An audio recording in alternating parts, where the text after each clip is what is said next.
Hello guys, this is Code and Code, and this is video lecture for Kosaraju's algorithm for strongly connected component. We have one more lecture, part 1 of Kosaraju's algorithm, where we have studied some of the most important thing that you should have knowledge of before continuing.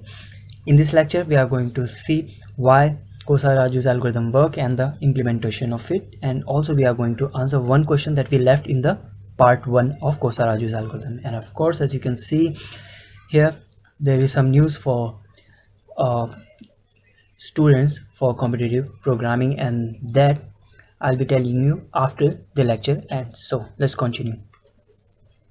So recap to what we have already studied.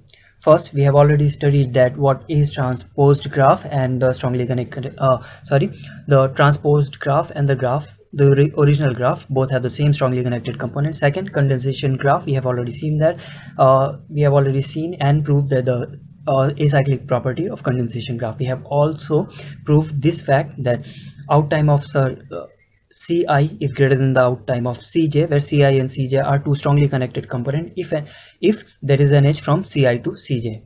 Basically, if there is an edge from A to B, then outtime of A would be greater than outtime of B, and we have also proved this fact.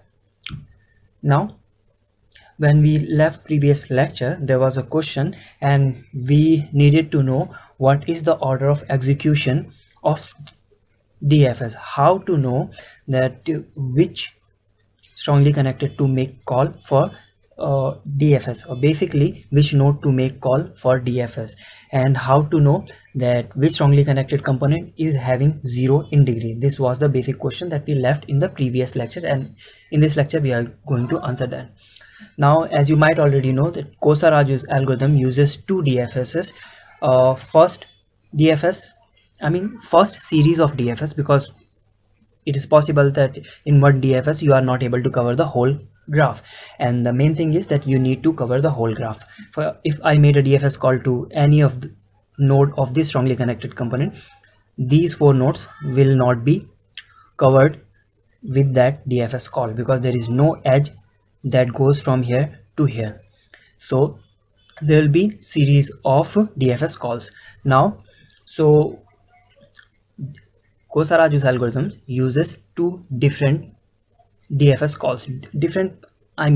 One series of DFS call to identify the order in which the second series of DFS call must be made, and the first series of DFS call tells you the order in which you need to run DFS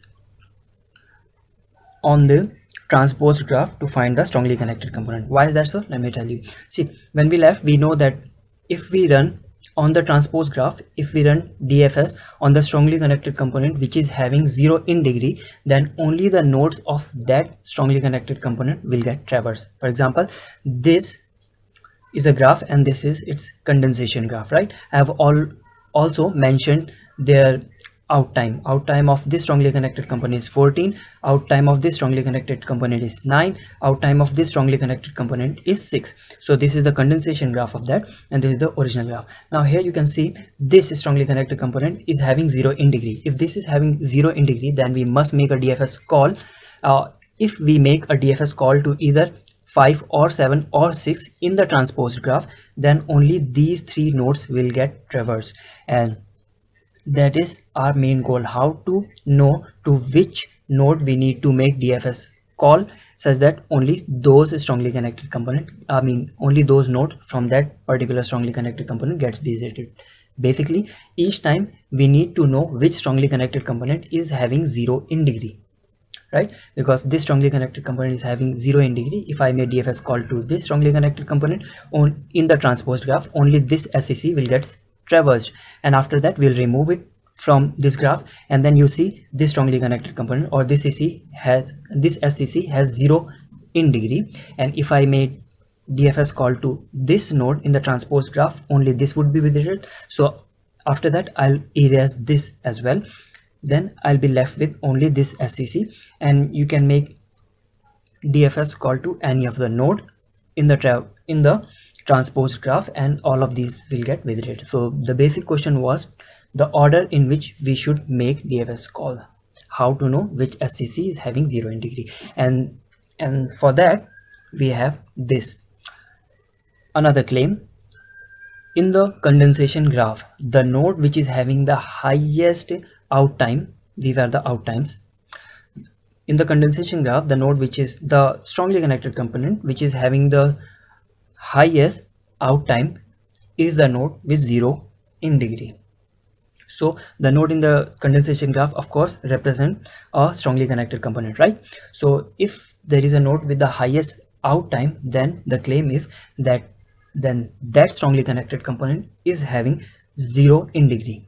Now the proof of this is very easy. You can prove it using principle of using contradiction. You can assume, okay, this node is not having 0 in degree, that means there is an edge from some another node towards this.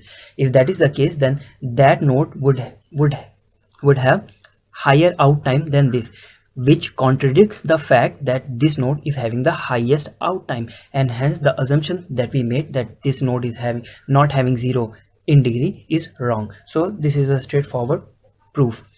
So now we know the node which is having the highest out time is actually the node which is having 0 in degree, or basically that is the strongly connected component which is having the 0 in degree, and that gives us the idea of order of execution. So first we'll make DFS call to that node which is having the highest out time.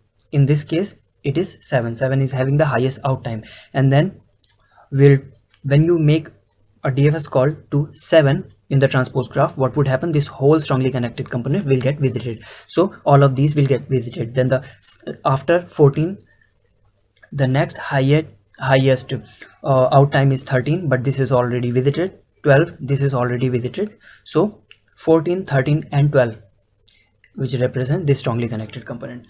After that, the highest out time is 9.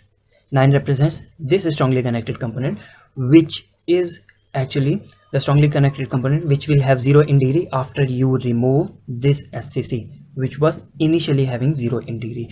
So basically we need to run DFS on the transpose graph in the order of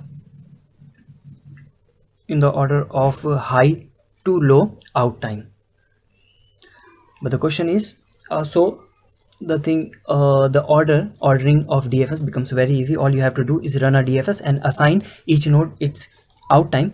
The in time and out time I have already explained in the graph theory series, in the graph theory part 1 series. So if you have no idea how to assign in time and out time for node, you can go and check out that. So after assigning each node the out time, you can sort them by their in the decreasing order of their out time, and then run a DFS on them. How to do that? Let me show you here.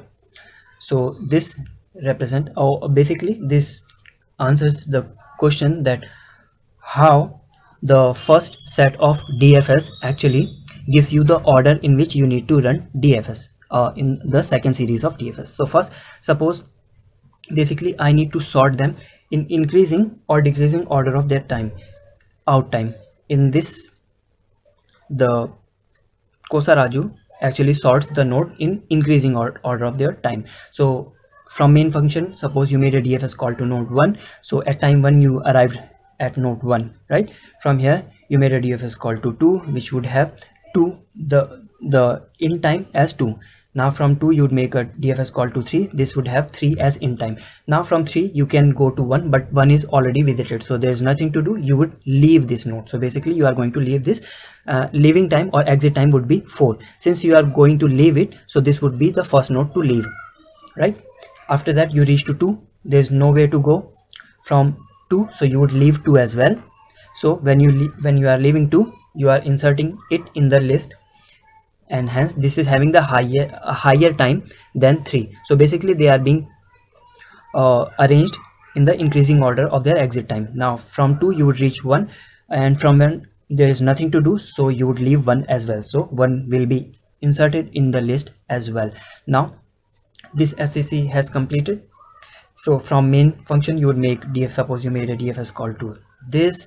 So at time 7 you arrived here. so you would leave it at time 8. So when you are leaving it, of course you would insert it in the list as well. After that you made a DFS call to 6. Suppose if you are running a loop from 1 to n and checking whether the ith node is visited or not, and then making a DFS call, then by that logic 5 would have been called, but I'm assuming that DFS call was made to 6. So you are reaching 6. From 6 there is an edge to 7, so you would go to 7 at time 10. From 7 you would go to 5 at time 11. Now there's nothing to do for 5, so 5 would return. Before returning, you would insert it into the ordered list. After that you reach 7. There's nothing to do for 7, so 7 will exit as well, and finally you would exit from 6. So you see, all of these nodes are actually in the order of increasing time, out time, right? And this is the reason why Kosaraju uses 2 DFS. First DFS to initialize the whole list. This is the increasing of order of the out time.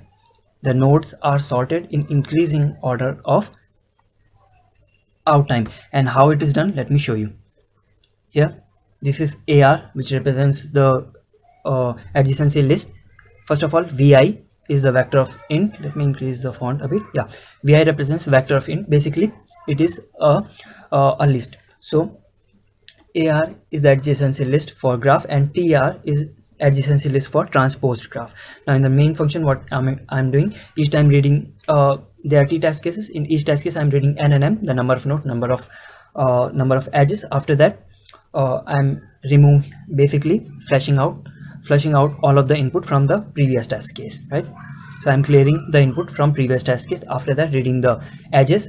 So there is an edge from A to B. So in the original graph, in the adjacency list of A, you would insert B. In the transposed graph, this would be a reverse edge. So in the adjacency list of B, you would insert A. So now the construction of graph is completed. Now from 1 to n we are running a loop. So basically we are now constructing this list, the order in which we need to run DFS to find the order in which we should run DFS to find SCCs. So you would run a loop from 1 to n. If the ith node is not visited, so of course visited of I would be 0. So we would make a DFS call to that. And what is happening here? Nothing special. You would mark it as visited, and for each node in the adjacency list of current node, you would see whether that node is visited or not, and then you would, if that is not visited, you would make a DFS call. So this is basic DFS stuff. Before returning, you are inserting this node into the list. That is what we were doing here. So when we were returning from certain node, we were inserting them in the ordered list.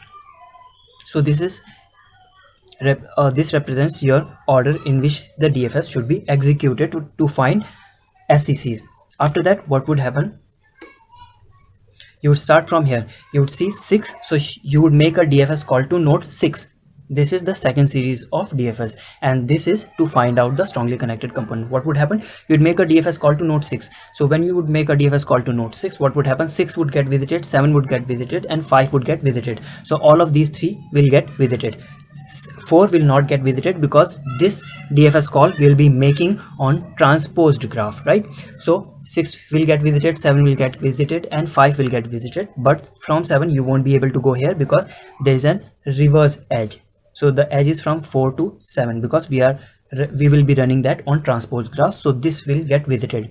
This whole strongly connected component will get visited, right? And then after that you would go to 7 and you would see whether 7 is visited or not, but 7 is already visited. So you would check for 5 is visited or not. Yes, 5 is also visited. After that you will go to 4 and 4 is not visited, so you would make another DFS call. So how many DFS call we have made? 2. First was on 6, second was on 4. After 4 nothing would be accessible from 4 because all of these nodes are already visited, and in the transposed graph there is no edge from 4 to 3. So only 4 will get visited, which is a separate strongly connected component. That is why a successful DFS call was made on 4. After that you would see whether 1 is visited or not. 1 is of course not visited, so you would make a DFS call to 1 and this whole strongly connected component will get visited. After that you will return. So there are 3 successful DFS calls which represent 3 presence of 3 strongly connected component. After that you will see whether 2 can be visited or 2 is visited or not, but 2 is already visited, so you won't make DFS call here. Similarly for 3. So what is happening here, you are running a loop from 1 to n. This REP is a for loop which runs from 1 to n.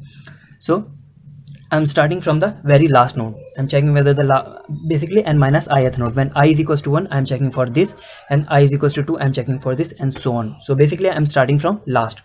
So if that node is not visited, SCC is a list I'm using to print all of the node of a strongly connected component. Since we are going to find the new strongly connected component, that is why I'm clearing the list from the previous strongly connected component, and then I'm making DFS call to this node, and the DFS1 is being called not DFS. So DFS1 does the exact same thing as this, but this time here we are using transposed graph, not the original graph, and doing the exact same thing. And after that we are inserting the current node in the strongly connected component, because this node is part of the current strongly connected component. And after that what we are doing, we are printing the strongly connected component. Let me show you the code. Let me show you. Let's just run and see whether this works or not. Suppose we have these many test cases. So there are, I guess, 3 3 6 7 nodes, 8 edges. So 1 is connected to 2, 2 is connected to 3, 3 is connected to 1, 4 is connected to 3, 7 is connected to 4, 7 is connected to 5, 5 is connected to 6, 6 is connected to 7. So this is the whole graph, and you see first call was made to node 5. 5 was having the highest out time, so 5 was first we made a DFS call to 5 in the transpose graph, and 6, 7 and 5 are the part of first strongly connected component. I am also printing the SEC. So 6, 7 and 5, as you can see, are the part of first basically one strongly connected component. After that you would remove that. You don't have to remove actually, because you are marking them visited, right? When you are marking them visited, and when you are running DFS1, you won't run to them because you have already marked them visited, so you can consider them deleted. You don't actually have to delete them. After that the DFS call is made to node 4, because after removing these, the strongly connected component which is having 0 in degree is this strongly connected component. That is why a call to node 4 was made, and in that strongly connected component only node 4 is there. And after removing that, DFS call to node 1 was made, and the strongly connected component contains 1, 2 and 3. And as you can see here, this is the proof that okay, this is working perfectly fine. I'll be providing the code as a reference in the description of the video. So now about the news that I was talking about, that we have for competitive programmers. So the news is this. This is an initiative of an academy for competitive programmers. They are launching a new course that you can get a subscription of. The subscriptions are for 1 month, 6 months and 12 months. These are 3 different courses that you can have. And why should you choose this course? Well, there is a very simple reason. These are some of the perks that you will get after you get your subscription for these courses. Now first, of course, you will learn from experts. Now what kind of experts we are talking about here? The best of the best. I'll be telling you one of the instructor that will be teaching you if you of course enroll yourself for these courses for competitive programming courses. And that one guy, I actually idolize him. There are 2 guys I look forward to. 2 guys who are ideal for me: Anudeep Nikanti and Tanuj Khattar. I'll be explaining you why I'm telling about these 2, and why I'm telling you that these guys, which will be teaching you if you get the subscription of the courses of competitive programming courses provided by an academy. I'll be telling you just in a moment how good they are. Now first thing is that you will be learning from the experts. Second thing, the sessions will be interactive. Of course, you will be able to you will be engaging with the instructors, and you will be able to get your get you any doubts regarding the lecture or the concept that you are studying, algorithm or data structure, whatever you are currently pursuing or currently learning, you will get your answer, you will get your doubts cleared. Third, you have of course structured courses. Now, one of the most common question that I get from my followers is that what is a way, a path that I followed to get better at competitive programming. The path is one of the most important concern. And why is that so? Of course, because if you have a dedicated path, okay, learn this, then learn that, then learn this, and so on. This is the pre-described path. Then you have one thing, that you have assurance that okay, I am improving and this is the path that I should follow. And second thing, you won't waste time. The reason is, suppose you are learning something which already have some requirements which you haven't already studied, and that would waste your time if you do not have idea that okay, I should not learn this first, I should learn this first. There are many times that I've been asked that what path should I follow, should I learn number theory first or graph theory first, or should I practice questions first? So of course there are structured courses that will get you these doubts of yours cleared. And of course when you have subscription, then you have unlimited access of the videos or the lectures, online, offline, for as this all of the courses. You will have subscription access to all of those. You can watch them whenever, wherever you want, on any device you want, of course. So these are these things. Now let me tell you what kind of experts we are talking here. And yeah, there are live free classes going on as well, so you can watch those lectures, free classes, and then after that you can decide whether these guys are worth investing your money or not. So first of all, let me tell you what kind of instructor I'm talking about. These are some of the instructor, but I want you to focus on this guy. Now if you remember, when I uploaded a lecture on centroid decomposition, when I was teaching centroid decomposition, I told you that okay, I'll be teaching you centroid decomposition, which is part of queries on tree lecture series on my channel. So when I was teaching centroid decomposition, I gave you two sources from where you can learn, and I told you that these are the sources where I learned myself, and I told you that these are one of the best sources. And if you remember, this is the article that I gave you link of for centroid decomposition, remember? And this, just see, is written by Tanuj Khattar, the same guy who would be teaching you there in this course if you get a subscription for this course. And just see how good these guys are. This guy is of course ICPC 2020 world finalist, which will be held in Moscow. This Tanuj Khattar himself is world finalist in 2017 and 18, having worked in Google and Facebook. So you can understand how good their knowledge will be as it comes to algorithms and data structure. These guys are, to be honest, much better than me. I do not know, I don't want to over exaggerate, and I do not know how they will be teaching, but this guy, I actually know how he will be teaching. He will be very good at it because I have read his article. He have been my teacher without even him knowing it. In fact, this is the first time I'm seeing Tanuj, but I really respect this guy, this and Anudeep Nikanti.